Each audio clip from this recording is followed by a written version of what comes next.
The 70-year quest for commercial fusion has been trapped by the Lawson criterion. The Lawson criterion is a rigid mathematical threshold dictating the specific combination of plasma density, confinement time, and temperature required to ignite a stellar core on Earth.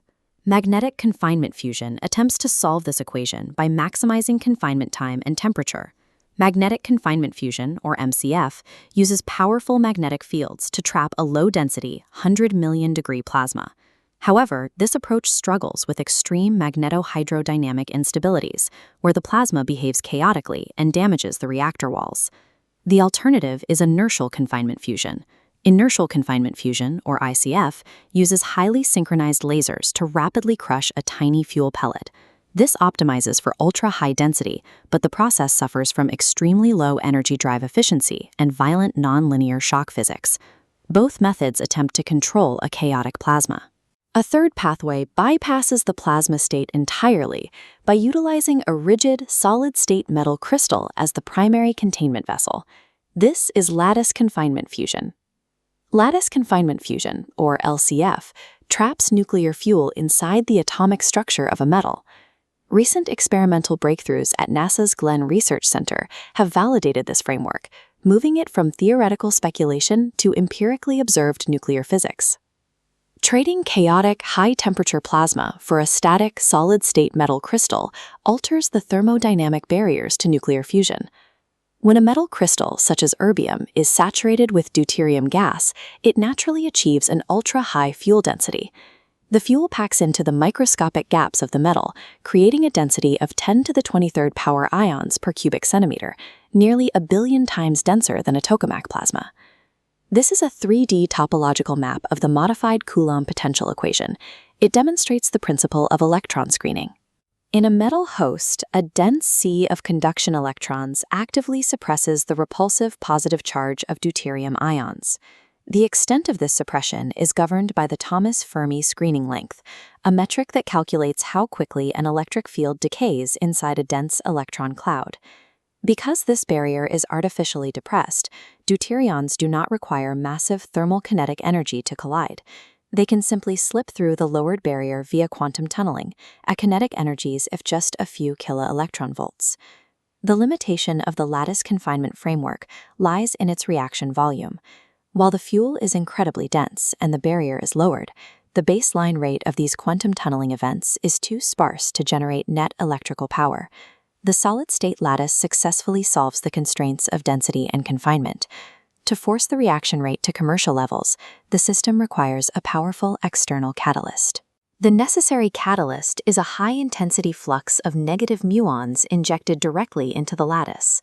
A muon is an elementary particle similar to an electron, but roughly 207 times heavier, and generating a sustained beam requires a compact particle accelerator.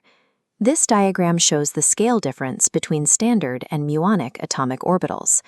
Because a muon is 207 times heavier than an electron, when it replaces an electron in an atom, its orbital radius becomes 207 times smaller. This creates a mesomolecule.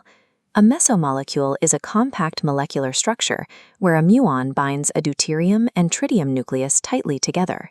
It holds the reacting nuclei merely 500 femtometers apart, ensuring a fusion tunneling event occurs on a picosecond timescale.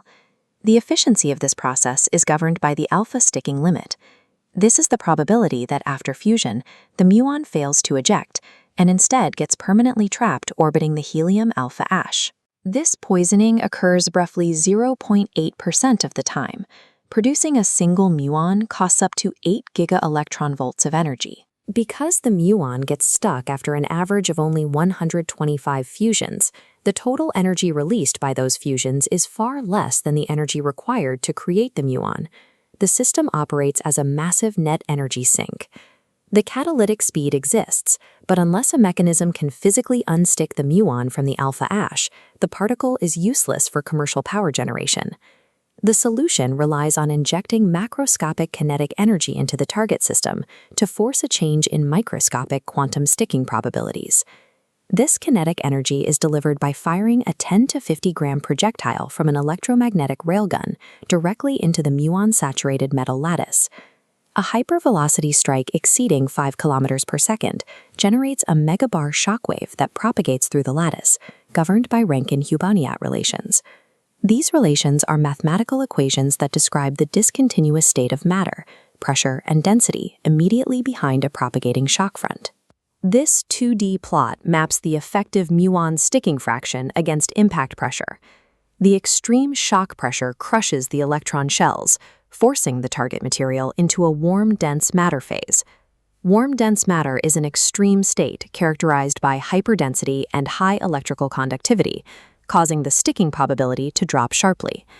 Inside this super-dense environment, the poisoned ion is repeatedly battered by the highly conductive target material.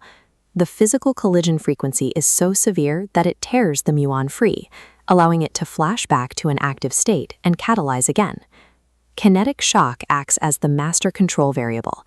By mechanically unclogging the muon bottleneck, it allows the reaction cycle to finally yield a net energy gain. Even with optimal kinetic pressure striking the muons free, a pure deuterium-tritium fuel system demands over 300 continuous fusions per muon just to break even on energy costs. That leaves a brutally narrow engineering margin. The most viable commercial application for this architecture involves swapping the pure fusion target for a fissionable lattice, utilizing thorium or uranium deuterides. Comparing standard fusion to a hybrid cycle, a catalyzed fusion event releases a 14 mega-electron-volt neutron, striking surrounding thorium-232. This triggers fast fission, releasing 200 mega-electron-volts. These cascaded multipliers drop the break-even threshold from 300 fusions per muon down to 30. Manipulating the nuclear chemistry of the lattice resolves the strict energy deficits of pure fusion. It turns the architecture into a highly feasible, near-term energy asset. Operating the complete reactor requires microsecond synchronization. The muon accelerator injects the catalyst, and a fraction of a millisecond later, the railgun fires to crush the target cartridge. Scaling this to commercial levels requires solving severe mechanical degradation. Firing a railgun projectile at a repetition rate of once per second rapidly erodes the barrel, and generating the necessary muon beams requires immense electrical cooling overhead. The power extraction method maximizes thermal efficiency. Rather than boiling water for a traditional steam turbine, the violently expanding, ionized plasma debris from the impact is channeled directly through a magnetic nozzle for magneto-hydrodynamic power generation. Magneto-hydrodynamic power generation extracts electricity directly from the movement of conductive plasma through a magnetic field. Because the hybrid system requires the active kinetic trigger to run, it is entirely subcritical and physically incapable of a meltdown. Furthermore, the intense neutron flux acts as an incinerator, capable of burning off existing global stockpiles of long-lived nuclear waste. Muon-Catalyzed kinetic lattice fusion avoids the instability of high-temperature plasmas. It offers a distinct architectural model for achieving compact, high-density, waste-burning baseload power for the future grid.